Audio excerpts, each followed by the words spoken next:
Bonjour à tous et à toutes. Dans cette vidéo, nous allons voir comment effectuer du référencement linéaire sous QGIS à l'aide du plugin LRS. Alors, pour pouvoir effectuer cette manipulation, nous allons travailler sur un jeu de données qui est un itinéraire routier, un trajet. Donc pour ça, on a notre trajet que vous pouvez voir ici. Et puis, on va chercher à connaître les limitations de vitesse sur différentes portions de ce trajet. Donc pour ça, on a un fichier Excel avec en attribut euh, les limitations de vitesse, les routes auxquelles, l'identifiant des routes auxquelles elles sont attribuées, et puis le début et la fin de la limitation sur cette route, sur ce tronçon de route. Ensuite, on a notre trajet. Ici, ce sont des données de l'IGN, donc on a énormément d'attributs. Et ceux qui vont nous intéresser, c'est surtout les identifiants. On pourrait utiliser pour servir de clé pour plus tard. Dans un premier temps, pour pouvoir effectuer notre référencement linéaire, il va falloir qu'on calibre notre route, et pour ça, on doit déterminer le début et la fin de chaque tronçon. Donc pour ça, on va utiliser un premier plugin qui est QChange, qui va nous servir à créer donc nos points de départ et d'arrivée. Donc pour ça, on va utiliser la fonction basique du plugin sur notre couche trajet, donc le trajet FACSHU ici. Vous pouvez voir ici qu'il y a une option qui va nous permettre de créer un nombre de un nombre de points sur un certain pas donné. Donc ici, tous les mètres. Vous avez plusieurs unités qui sont disponibles. Là, c'est pas ce qu'on veut faire, donc on va mettre cette valeur à 0 et on va cocher Only First and Last Point, puisque c'est ce qu'on veut. On veut uniquement le point de début et d'arrivée. Et enfin, en dessous ici, vous pouvez indiquer le nom de votre couche de sortie. Donc on va mettre début et fin de la couche. On clique sur OK. Donc là, vous pouvez voir qu'il nous a créé nos points de début et de fin de chaque tronçon dans la table attributaire qui sont tels que présents. Donc vous pouvez voir, on a donc là le tronçon identifiant 0. Donc là ici c'est le tronçon, c'est le point de départ, et là c'est le point d'arrivée avec l'information, la longueur de ce tronçon en mètres.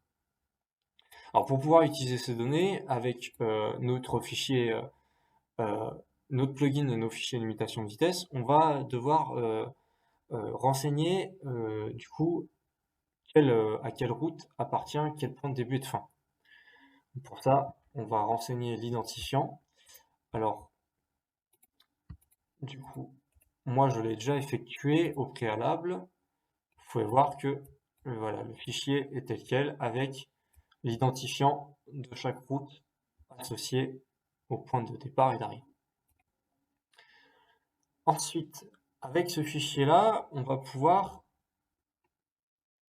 aller dans le plugin LRS,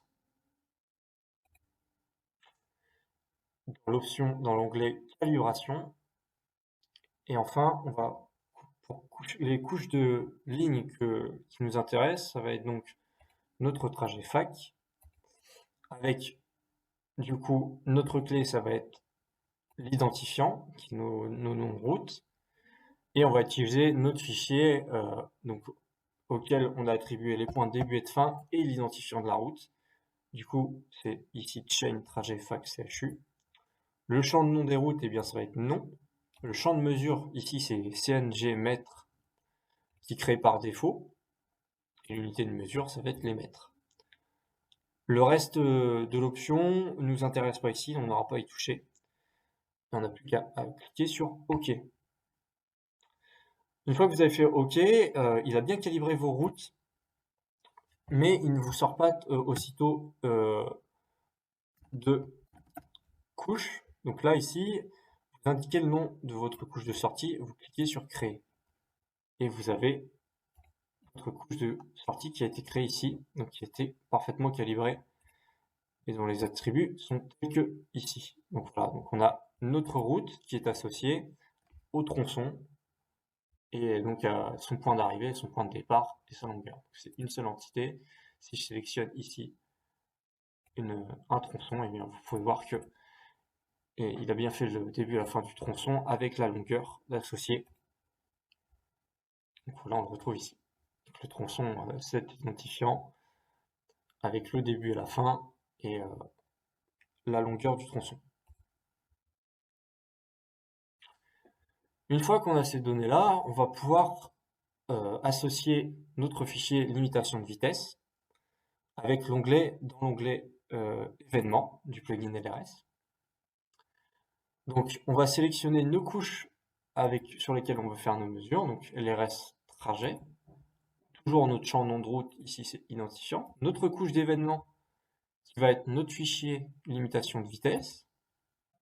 Donc là, il va repérer aussitôt les paramètres de base, donc le nom de route qui est bien le champ route des événements, le champ mesure de début qui va être du coup from, donc depuis, le champ décalage de début, il ne nous intéresse pas ici, le champ mesure de fin qui va être tout, donc jusqu'à,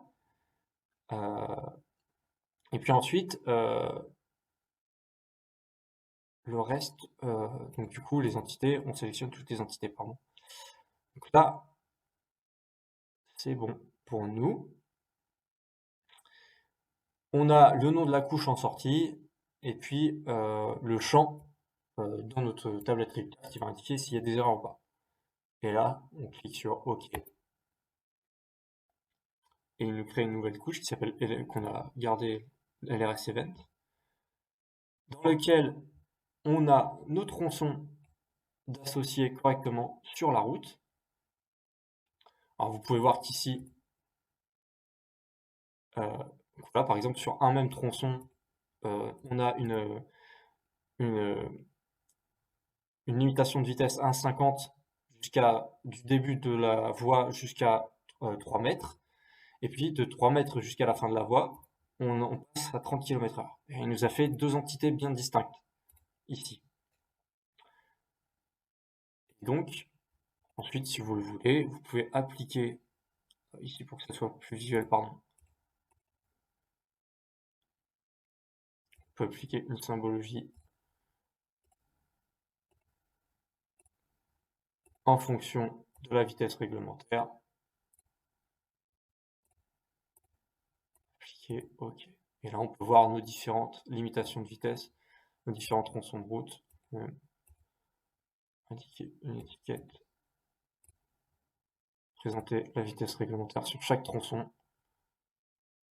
Donc sur une même route, il a créé plusieurs tronçons pour chaque limitation de vitesse et vous obtenez un résultat de ce type.